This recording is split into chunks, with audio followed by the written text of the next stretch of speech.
I'm in Richmond, Virginia, just a few miles from the spot that Patrick Henry stood in 1775. He was talking to Thomas Jefferson, George Washington, George Wythe, and others in St. John's Church. And they were talking about the oppression coming from England at the time. And he was a little put out at them for not deciding a course. And he concluded his speech to them with, "I know not what course others may choose, but as for me, give me liberty or give me death." And I think we're approaching a time like that. Mm-hmm. Don't you? Oh, absolutely. There's no question in my mind. I talked with you about a discussion I had had with a military member who admitted to me, well, first of all, he did not believe that there was such a program. However, he was stationed at one of the bases where I knew some of the operations were taking place on this aerosol clouding or aerosol dispersion or whatever you want to call it. And I had him go to the person who we knew was in charge at that base at that time. And he did, in fact, confirm that the person that admitted to some of the information that we're about to talk about here, or that some of the information regarding this program. And he was so disillusioned when I talked with his military officer. He said, "I am leaving the military, Joyce. I did not believe you when you told me about Gulf War illness." And then he said, "I became ill. Then I found out the doxycycline was true. And then now I have found out about this spraying issue." And he said, "I can no longer serve the military." Well, let's talk about this subject of what the aerosol program is, and how you were able to obtain this information. First, Joyce, if you will allow me, let me paint a picture, a time picture. At first, you may think it's not related, but you will see that it is related. So if you will indulge me just a minute, let me go back to the Kennedy assassination.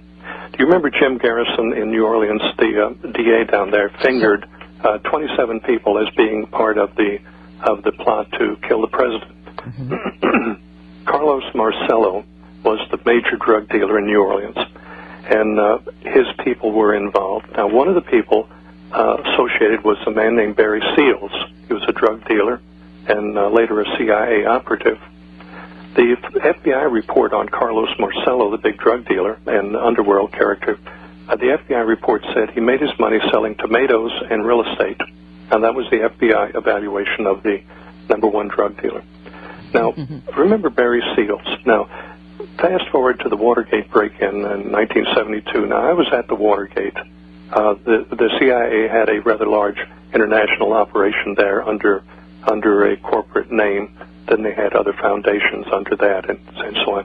By the way, did you know the Catholic Church built the Watergate complex as a real estate investment?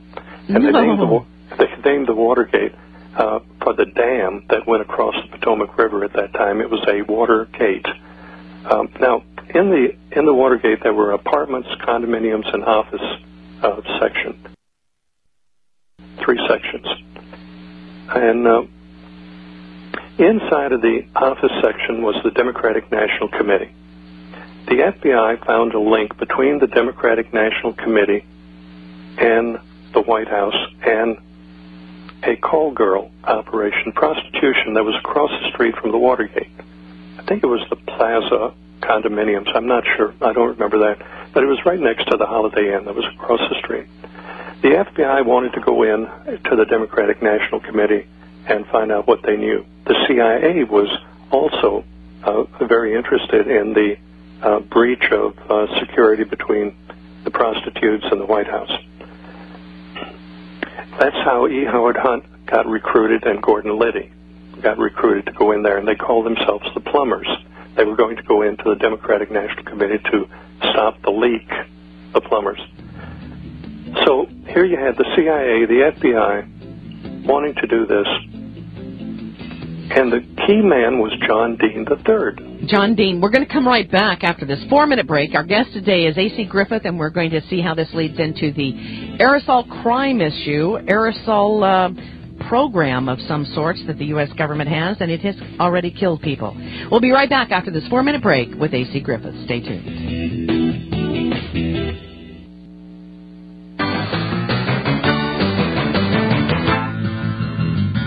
All right, here we go, folks. Welcome back to the Monday edition of the Power Hour. Coming up on 25 minutes past the hour, whatever hour you're sitting in. And folks, hold on to your hat. You know, there are a lot of folks out there that have been talking about this chemtrail, contrail issue for, 10, 12 years, at least that. And now we're just now starting to get some real information that's coming out. Welcome back to the Power Hour. This is Dave. And Joyce. And our guest today is A.C. Griffith. As I told you earlier, he had the highest clearances. He was involved with the CIA. He is doing what he believes needs to be done today by telling the truth about these aerosol, whatever you want to call them. What is this aerosol mixture and why? Of course, that's the big question.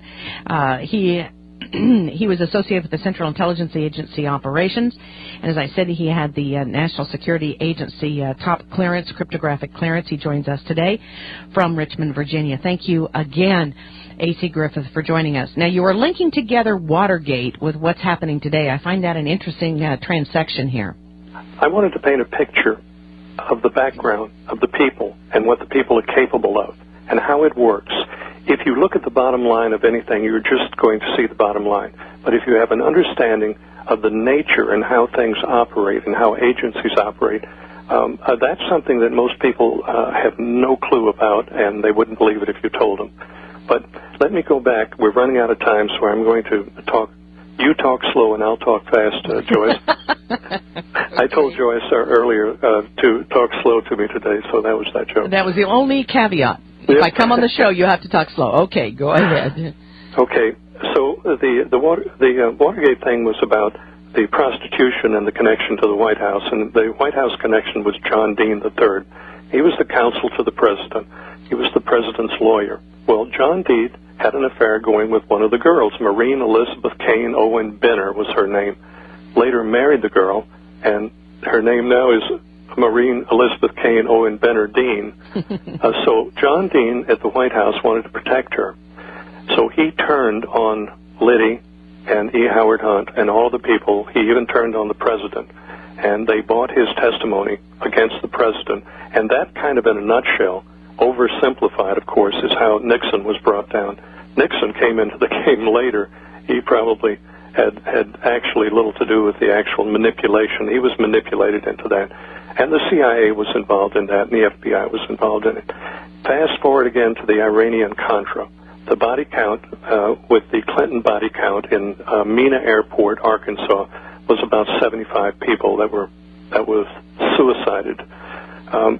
The CIA operated that whole thing at the Mena Airport. They put in Rich Mountain Aviation Company, a CIA front, and brought aircraft in from all over the world for refurbishing. Barry Seals showed up again. You remember Barry Seals now with the Kennedy thing and Carlos Marcello, the drug dealer. Barry Seal got a KC-123 out of Wright-Patterson, running guns to South America and drugs back. They were dealing in hundreds of tons of drugs. It was so many drugs, it was like freight trains loaded with drugs. And 75 people that got in the way were taken out, including Vince Foster and all of those people. Noticed an interesting thing. Admiral Jeremiah Border, he was the chief of naval operations. He was a Jewish man. He enlisted in the Navy when he was 17 years old, stayed an enlisted man for 6 years, and then went up in the ranks to become the #1 naval officer for the United States Navy. He was chief of naval operations. Well, unexpectedly one night he decided to suicide himself in his house, and he shot himself twice in the chest with a shotgun. That's quite a feat. Yes, it is. Now, he was the chief of naval operations, and he opposed the chemtrail project. Then the chemtrail project started after Admiral Borda was replaced. Jeremiah Borda. He was a dedicated man. He was a sincere man. He was a good man. So you're seeing a picture of how this thing operates. The CIA finances projects with monies earned elsewhere. The monies that go into CIA projects don't necessarily come out of congressional appropriations.